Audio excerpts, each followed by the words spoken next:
Two-day Rocket League is two-day finished or whatever. Notable stuff on day one. Vitality beat Solary. Notable thing there in the upper round one.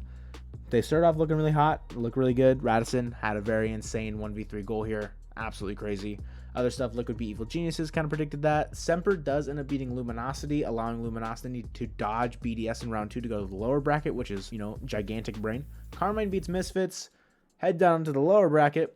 Guild beats Misfits. So I will die on that hill that I predicted Misfits throwing this one in the bin. That's all I need to get right for this regional for me to feel good, because I predicted nothing else right for the most part. Wrapping up the rest of day one, Moist, Liquid, BDS, and Carmine all advance to upper semifinals. And then lower round 2, Endpoint end up beating Solary.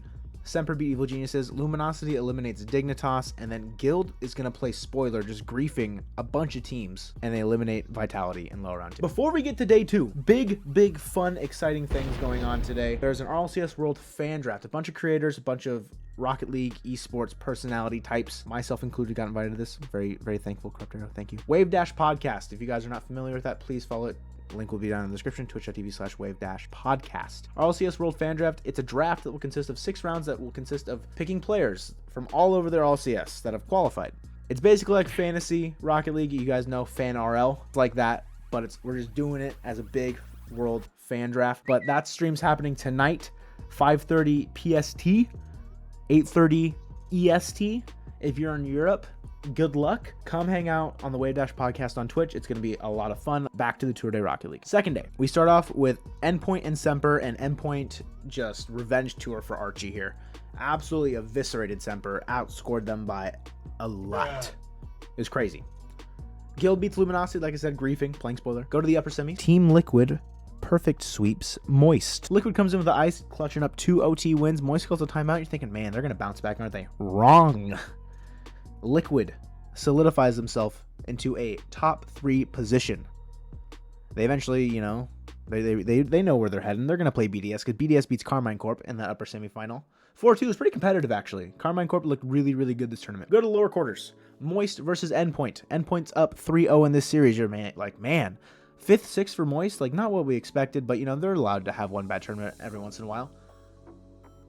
They reverse swept Endpoint to make Championship Sunday. That also solidified their spot at Worlds, which is absolutely crazy. Carmine Corp has a chance to beat Guild. Nolly revenge tour just like Archie against Semper. Nolly popped off this tournament, played really well against Guild. Good for him. Carmine Corp 4-0 on to Championship Sunday. Then you get the Championship Sunday. You start off with Team Liquid versus BDS, and you're like, how is this gonna go? And you know, there was a 6-minute OT to start. And you're like, man, is Liquid gonna steal a game here?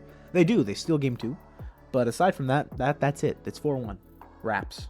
To the lower bracket you go, Team Liquid. Then you get to lower semis. Carmine Corp versus Moist. Great series. Just phenomenal series.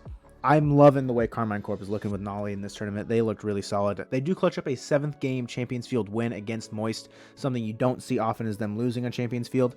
So seeing Carmine clutch it out, return to form of what I expected from them the entire season, essentially, is great to see. You're thinking Liquid might have, you know, a little bit of wind taken out of their sail after losing the BDS in the bracket final. You don't doubt on a Chronic, Oski, and a Toe is how everyone was pronouncing it. I always thought it was a Tau, but, you know, to each their own. They beat Carmine Corp in a best of 7, 4-3, a 1-0 victory on Champions Field after a timeout, clutching up, solidifying themselves as a contender in EU RLCS. But that's all they are, is a contender, because you can't beat BDS. Every team can't beat BDS. They're undefeated. Champions, again, back to back. They're going for the clean sweep, just like G2. BDS look absolutely unstoppable. They look phenomenal. I don't even know what to say. Seiko, Monkey Moon, Extra. Congratulations. You got BDS back on top. That's the two-day Rocket League wrapped up. We'll take a look at rankings really quick. You got BDS on top at 802, Moist at 600, Liquid at 530, Carmine at 510, Solary at 430. All 5 of those teams are currently in pole position to qualify for the Spring Major. Vitality, 50 points behind. Semper, 70 points behind. Endpoint, 90 points behind. Luminosity, 120 points behind. Misfits, like there are many teams that are close here. There's going to be a bloodbath for that 4th, 5th spot, realistically, in Spring Regional 3 for EU. I can't wait for it to happen, but until then, please join us on the Wavedash podcast tonight. I'm very excited for it. It's going to be a lot of fun. Hopefully I see some of you guys there. Link will be in the description, like I said, and I'll see you guys next time. Peace.